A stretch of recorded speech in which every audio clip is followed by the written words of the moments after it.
Bonjour à tous. Une question qui revient souvent dans les messages que vous m'envoyez, c'est le matériel qu'il faut choisir évidemment, et puis en particulier pour la verticale, ce qui me surprend parce que je ne suis pas un spécialiste de la verticale, mais bon, cela semble vous intéresser. Et parmi les questions sur le matériel pour la verticale, il y en a une qui revient souvent, c'est casting ou spinning. Alors j'y reviendrai après, ça m'a un peu surpris comme question parce que je ne pense pas que ce soit l'essentiel. Mais en tout cas, je vous ai apporté ici deux ensembles, l'un casting, l'un spinning pour pêcher à la verticale. Et ce que je vais vous montrer tout de suite, c'est qu'en fait, le plus important, c'est la longueur de la canne. Vous voyez que les deux cannes, c'est ici des Savage toutes les deux cannes de puissance 10-30 grammes et de longueur exactement de 6 pieds, c'est-à-dire un tout petit peu plus d'1,80 m, 1,83 m environ. Parce que 6 pieds, 10-30 grammes, c'est exactement ce qu'il vous faut pour pêcher en vertical. Ensuite, que vous choisissiez spinning ou casting, je vais vous en dire deux mots puisque c'est la question que vous me posez souvent. Mais selon moi, ça n'a pas grande importance, c'est surtout une question d'habitude. Ce qui va être beaucoup plus décisif, c'est le diamètre de la tresse que vous allez utiliser, c'est-à-dire généralement 10, 12 ou 14 centièmes selon la profondeur et la taille des poissons, et puis le badding que vous allez installer dessus.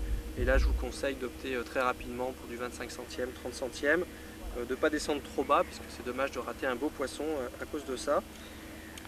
Pour ce qui est de la question qui m'est posée, à savoir casting ou spinning, je vous dirais franchement que c'est juste une question d'habitude. Moi je pêche essentiellement en casting en vertical parce que je suis plus à l'aise en casting, tout simplement.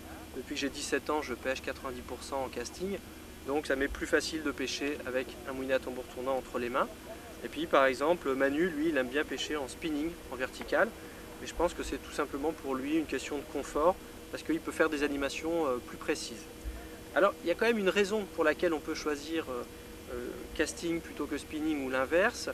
C'est plutôt des choses qui sont liées à l'organisation du bateau. Par exemple, celui qui est en charge d'utiliser le moteur électrique, et surtout s'il s'agit des moteurs électriques à main, qu'utilisent beaucoup les Néerlandais, il est évident qu'en casting, ça va être beaucoup plus simple de contrôler votre leurre avec un moulinet à tambour tournant tout en tenant le moteur de l'autre main. Pour une raison assez bête, je laisse mon leurre aller au fond. C'est que, une fois que j'ai remonté mon leurre de 10 cm au-dessus du fond, je peux très facilement, avec mon pouce, agir sur la bobine pour le faire remonter, ou avec mon majeur, faire tourner la manivelle grâce au frein en étoile, et puis de l'autre, continuer à manœuvrer. Et si je dois relâcher du fil, idem, je débraye, je laisse redescendre mon leurre, hop, et avec mon majeur, je peux tout simplement remettre mon embrayage en place et continuer à pêcher. La différence avec les cannes spinning, c'est qu'en spinning, vous allez pouvoir avoir des animations beaucoup plus précises du fait qu'en réalité, vous allez manuellement agir sur le pick-up. D'abord, vous allez atteindre le fond beaucoup plus vite, comme on vient de le voir. Et puis, par exemple, je peux tirer du fil à la main, hop, pour faire exactement ce que je veux. Je peux, au contraire, tourner un petit peu la bobine pour remonter. Et surtout, je peux adopter le port de canne qu'on appelle porte-plume, où il s'agit de pêcher de cette manière-là, et où du fait que visuellement on est beaucoup plus proche de sa canne, on est vraiment dans l'axe de son blanc, et que la canne est posée en équilibre sur le majeur, et bien évidemment on va ressentir beaucoup plus de touches. L'handicap qui va se produire, c'est qu'évidemment ferrer comme ça, c'est pas simple. Alors en fait, ce que vous allez faire, c'est qu'à la touche, vous allez lever le bras, et ça va vous permettre de tenir votre poisson. De vous à moi, quand vous en serez à tenir votre canne comme ceci, si vous aurez déjà un niveau de pêche vertical qui ne sera plus le mien, et ça fait longtemps que j'ai renoncé à détection des micro-touches pour être tout simplement plus confortable pendant plusieurs heures, et c'est pour ça que j'ai choisi une canne casting.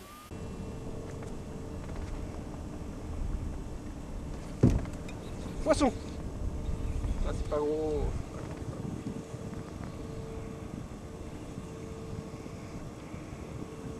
Pareil, c'est encore une perche.